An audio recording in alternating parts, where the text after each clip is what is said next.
Lord Cashman. I beg leave to ask the question standing in my name on the order paper and refer your lordships to my register of interest, and in particular that I'm patron of the Terence Higgins Trust. My Lords, local authorities in England commission comprehensive open access sexual health services based on the needs of their communities. Services have responded to meet increased demand, with attendances at sexual health services increasing by 13% between 2013 and 2017, from 2.9 million to 3.3 million. I thank the Noble Lord the Minister for that response, and indeed much has been achieved. But, my Lords, there are worrying trends. Sexual health services, as we know, are funded by local authorities which have endured reduced funding year on year, and to maintain other essential services, councils have disproportionately cut funding to sexual health services. Clinics have closed, staffing levels reduced, capacity reduced further because walk-in sessions have been replaced by appointment-only sessions which cap demand. And the overall effect, my Lords, has reduced access to screening and treatment, with subsequent increases in sexually transmitted infections and considerable public health impacts, notably infertility, teenage pregnancy and HIV transmission. Therefore, I ask the Noble Lord the Minister, in the context of these worrying developments, how will the Government ensure councils maintain an adequate level of comprehensive sexual health service provision? Well, I'm grateful to the Noble Lord for raising this important issue. I think it is first of all worth saying that the ring-fenced, the public health grant to local authorities is ring-fenced, and of course that is meant to provide for sexual health services, among others. He mentions about STI rates. I said that attendances have increased. I know that service configurations are happening. There are changes in different parts of the country. It is important that attendances have increased. It is a mixed picture, I think, on STI infections. Some are increasing, but there is good news. He mentioned teen pregnancy and not that that's a sexually transmitted disease, of course, but teen pregnancy rates are down. HIV diagnoses are down as well, and we are seeing a positive picture with new data today. So I think there is cause for optimism. Clearly, as we look to the future in a spending review, we will be making the case for improved services of sexual health clinics through the public health spend. My Lords, Noble Lord the Minister, say, what impact will the closure of sexual health services, and on one hand, and the reduction of the capacity of other services on the other hand, will have on the prevention strategy, particularly of HIV prevention, and in particular the PrEP trial? Well, as I have just said to the Noble Lord Cashman, what we are seeing is the change in services, more services going online. For example, there's an e-service for sexual health was launched in January 2018 with 20,000 kits being distributed. So there is a change in how services are being provided. What I can tell him is that there has been no impact on the PrEP trial. Indeed, that we've already recruited nearly 10,000 of the 13,000 people to that trial, and we are hoping that that will be successful. I declare an interest as a trustee of the Bloomsbury Network. Does my noble friend agree that with the advent of PrEP and the certain knowledge that people on effective medication cannot pass on HIV, we now have within our grasp the possibility of eliminating new HIV infections and therefore the burdens on sexual health services? Will the Government make a clear commitment to achieving that noble goal of zero new HIV infections by 2030 and ending once and for all this horrible disease? My noble friend makes an excellent point, and we do have cause for optimism, not least to the work that he has done and the Noble Lord Cashman and so many others. I mentioned the decline in diagnoses year on year. The UK has met the UN's 90-90-90 ambition in every part of the country, including London. Having done that, which is a huge achievement, of course we should set our sights higher, and I'd be very pleased to discuss with Noble Lords what exactly that should be. Clearly the ambition of a 0% infection rate must be where we want to get to in the end. My Lords, given the Noble Lord's the Minister's answer to the Noble Lord Cashman about the general population, does he agree that the continued over-representation of people from black and minority ethnic communities, very high incidences of HIV and late diagnosis, is a continuing problem which Public Health England has yet to address? Well, I do agree with the Noble Lady. It is a continuing problem. One of the reasons that we are still seeing infections in certain diseases is because they're disproportionately distributed. Testing and screening is not taking place uniformly among different groups. Public Health England did publish an action plan about a year ago on the issue of how to improve sexual health services, and it is trying to address the specific issue. My Lords, following on from the question of the Noble Lady, Lady Barker, is the Noble Lord able to say what is the current assessment of undiagnosed incidents of HIV?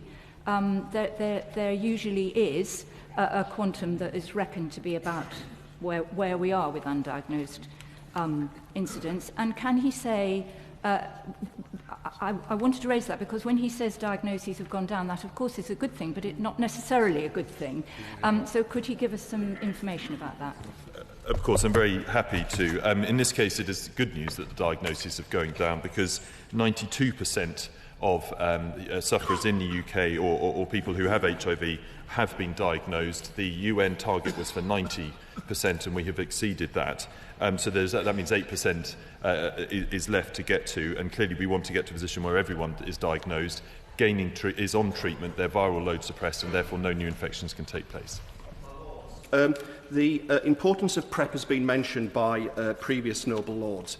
The British Association of Sexual Health and HIV has shown in their survey that in the last year, in local areas, 25% of areas there was reduced access to PrEP, and in 11% of the areas, no access at all. Can I ask the Government what they're doing to ensure equity of access to PrEP across the country?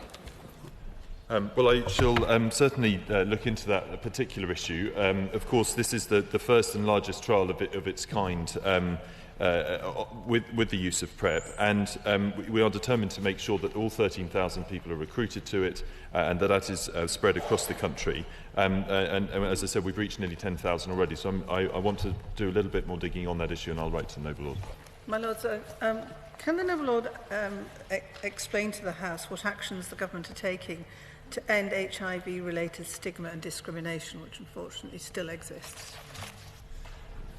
Well, I think, first of all, giving it an extremely high profile, and indeed governments have given it a high profile since my noble friend the Lord Speaker raised this issue in the 1980s, and all governments have been committed to that, and this government continues to be so. And one of the ways that we do that is through a mixture of public health campaigns, but also working with school children to make sure that there isn't stigmatisation or bullying of any groups of young people who do have HIV.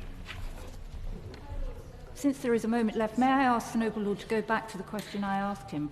If I misunderstood his answer, forgive me, but I don't think he said what the current assessment is of undiagnosed HIV in any of the populations, and if he has that information, perhaps he could let me have it in writing. I thought I did say, which is that 8% are undiagnosed currently across the country. How that splits by different groups of socio-demographic groups, I'll have to write to the Noble Lady with more detail. Well, Collins of Highbury. My Lord, I beg leave to ask the question standing my name on the order paper. My Lord, the UK is a global leader in the fight against TB and HIV and fully recognises the interrelationship between these diseases. We're the second largest funder of the Global Fund to fight AIDS, TB and malaria, providing treatment for people with TB and those living with HIV. We're accelerating research on prevention and treatment and strengthening health systems to improve access to quality healthcare, including for TB and HIV. I thank the Noble Lord, the Minister, for that response. And of course, between 2000 and 2014, implementation of the collaborative TB HIV activities saved an estimated 8.4 million lives. Could the Noble Lord, the Minister, tell us what steps the Government is taking to ensure its bilateral investments in HIV programmes support the integration of TB and HIV services as recommended by the WHO? As the Noble Lord knows, most of our giving, which is very generous on behalf of the British taxpayer, is through the Global Fund. And we believe that the Global Fund as a multilateral body is the most effective way of delivering that support. We're the second largest donor to that, £1.2 billion in the current round, which is helping to treat 2.2 million people. So we continue to keep that as our focus, but of course we will keep under review advice from the World Health Organization about whether there are specific bilateral programs that we ought to be supporting more.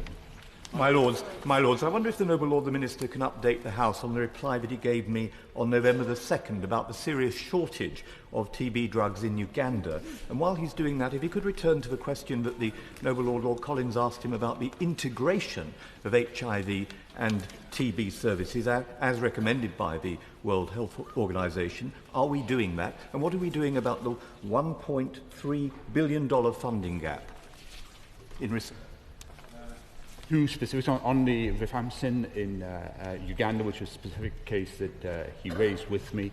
I believe that case has now been resolved through the Global Drug Facility.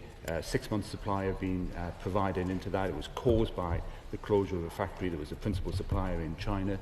We keep that under review through the World Health Organization. He asked also about what more we could be doing in that area to raise the funding gap.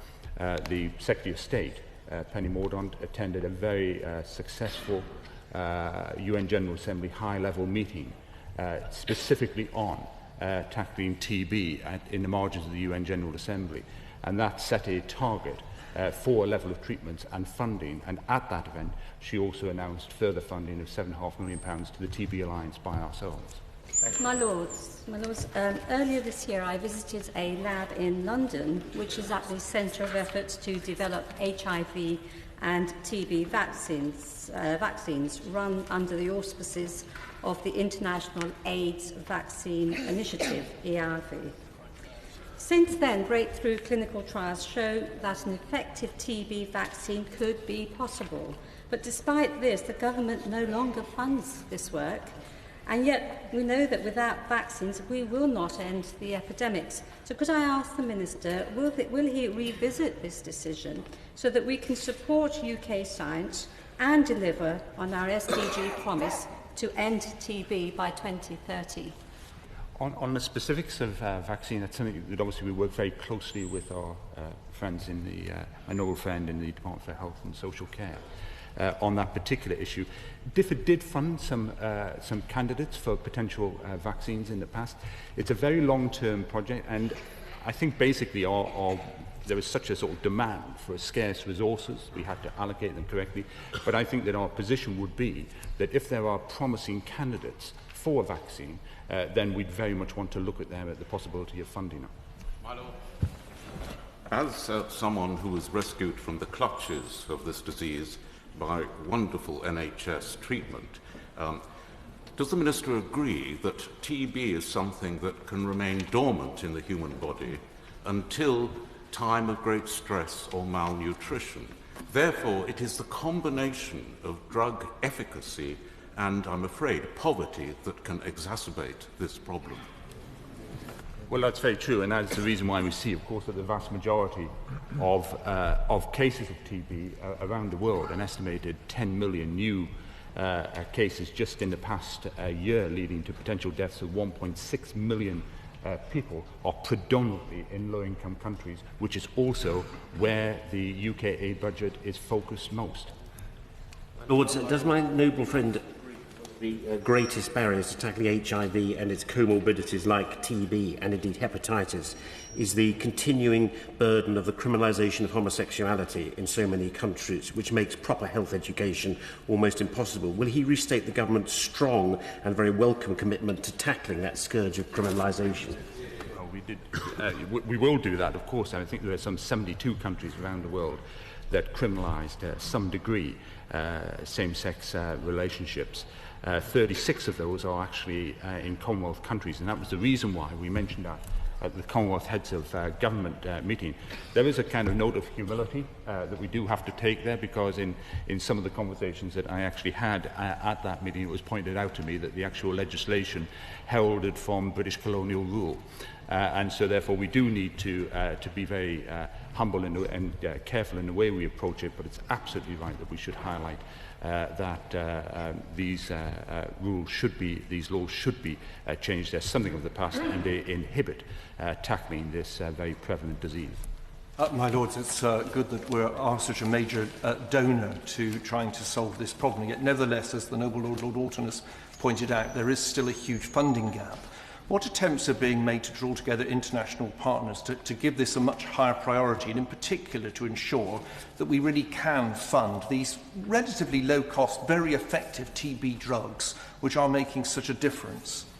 Yes, the best thing we can do is lead by example. That was what we were trying to do in organising the high-level meeting in the margins of the UN General Assembly just in September. That we can do by how we actually allocate our resource. But what it really is for a lot of other countries, a lot of other very wealthy countries, to step up to the plate. There's a commitment made by all the people who attended and signed a political declaration at the UN General Assembly that they were going to treat 40 million people between 2018 and 2022. If that's to happen, then there needs to be an awful lot more money in the system. The UK can do its bit, but other countries need to do more. Baroness Jones of Whitchurch.